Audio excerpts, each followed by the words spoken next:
How understanding overwhelm really does change everything.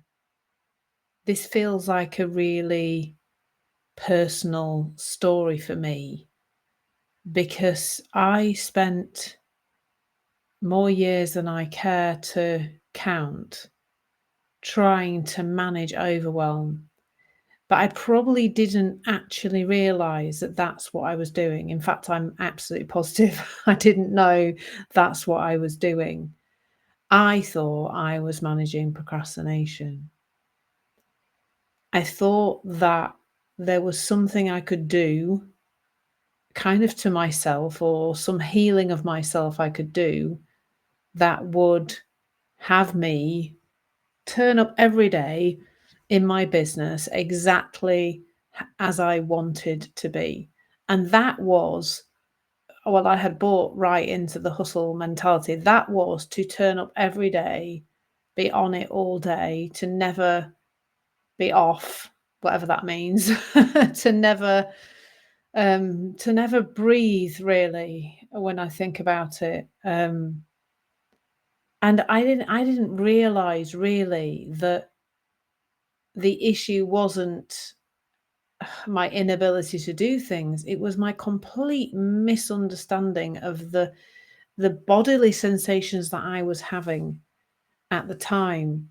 And all of this, of course, I'm trying to tell a story about the me in the past who and what she thought and what she did and and all that kind of stuff. And I know that I will be misrepresenting that, but I'm just trying to wrap some kind of story around it to help you see the journey that I've been on and how much understanding overwhelm has changed.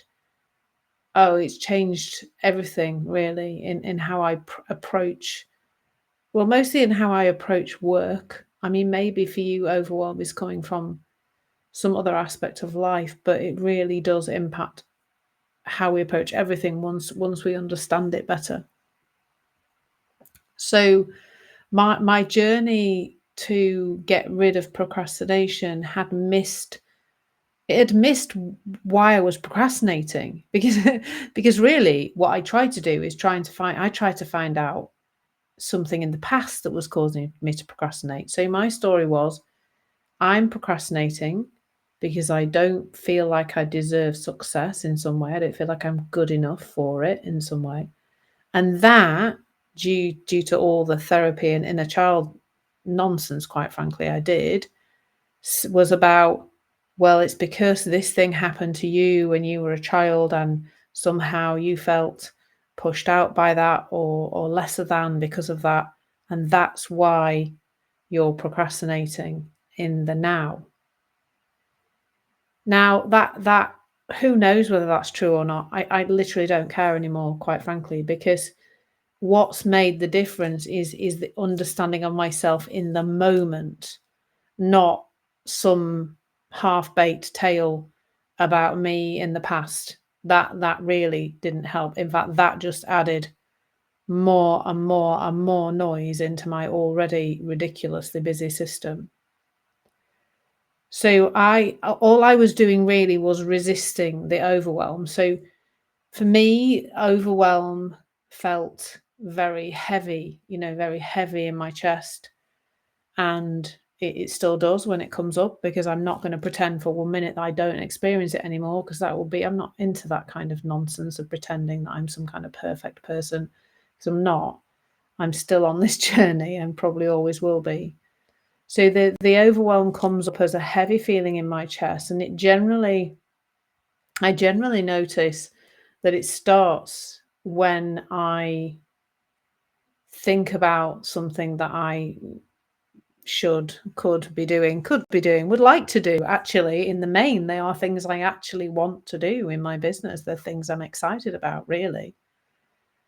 But then some part of my mind gets, or some thinking goes towards the size of the task or the length of the list, or it just, I remember the first time I think I really saw this, I was getting ready in the morning and I was thinking about an insight timer course that I was going to make.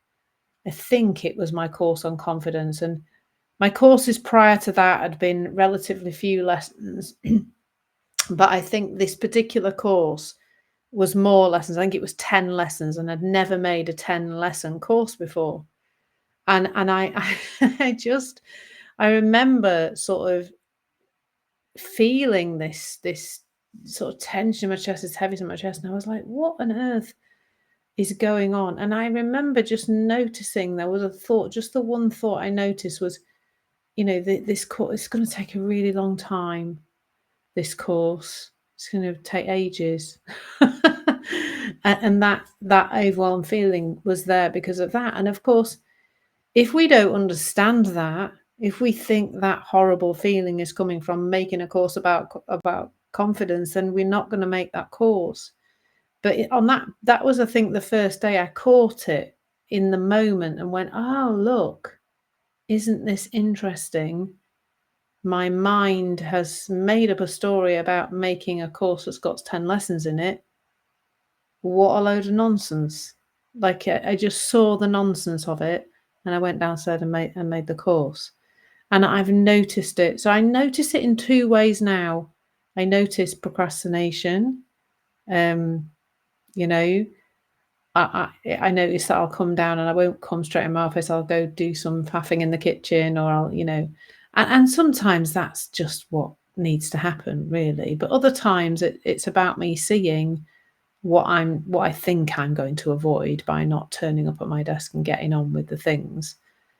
And then the other times is the actual feeling that I feel. You see, as high achievers, we procrastinate because we're setting such ridiculously high standards for ourselves. My overwhelm would often come from me thinking of a list of 50 things I thought I could squeeze into my day. I always completely and utterly overestimate how much I can do in a particular um, period of time. So my mind would go into, oh, there's all these things, you could be doing all these things, and all the things you could do today, isn't it amazing? And I'm worse at that, interestingly, and I know I'm not the only one because somebody else said they agreed with this. It is when I've got like an empty day. If I've got lots of appointments and it's just like, well, I can only really squeeze in a few little jobs in between the appointments, then it's completely different experience. If I've got a long day with not a lot to do, like often on my Mondays, I kind of don't make a lot of appointments. So that if that's going on, then it really, really feels very overwhelming because my mind is trying to squeeze a ridiculous number of things into this job, and my body goes, "No, don't. That's not really a thing." Um, so when we see it in the moment, if we understand it, it's just so different. So now I understand that. I know that the best thing I can do, first of all, is pause. Whereas before, it often came with urgency and needing to go faster and faster. Now I know to pause, to pause, to just allow the feelings to be there, to understand myself better, to just settle, and then ease back into action again. That that makes more sense. Pausing makes a lot more sense now. And what I noticed then is that from this place of understanding that the overwhelm is about my mind, my thinking doing things, and not to do with the things I could be doing. Well, that kind of works. It's about my mind thinking about things rather than the things that I'm thinking about doing. It's not that. It's not the stuff. It's the thinking about the stuff. Now that I know that, and I pause and I breathe, then my connection to myself, my connection to that inner knowing starts with the connection to the emotion. And then that momentum comes. It doesn't need all that pressure. We don't need that urgency. We don't need that shoving ourselves forward. And actually, I think when we're feeling overwhelmed and we don't understand it, we tend to just scattergun, don't we? Just get as many things done as I possibly can as quickly as possible, and then I'll feel okay. But I want you to know that understanding overwhelm is a completely different thing. You you can be messy, you can be having the feelings, it can all be there, but there is this deeper intelligence guiding you. So yeah, that's where I'm at with that. I hope that's helpful. I'm very soon going to be leading a session about this. In fact, it's I don't know if you're watching it in the present moment. This you might be watching it later on YouTube or somewhere else, but it's on Thursday, the 22nd of May, 2025 at 4 p.m. BST. You can drop me a message or something if you want to find out more about that. A session about overcoming overwhelm. I should have told you that first, shouldn't I? But anyway, that's happened now. So it's come out all woolly and it's staying that way. Because why not? Why not show up exactly as I am? So I hope that's helpful. I hope that makes a little bit of sense in terms of moving towards a better relationship with overwhelm and just how much understanding it really does change everything. Take care, lots of love, and thank you so much for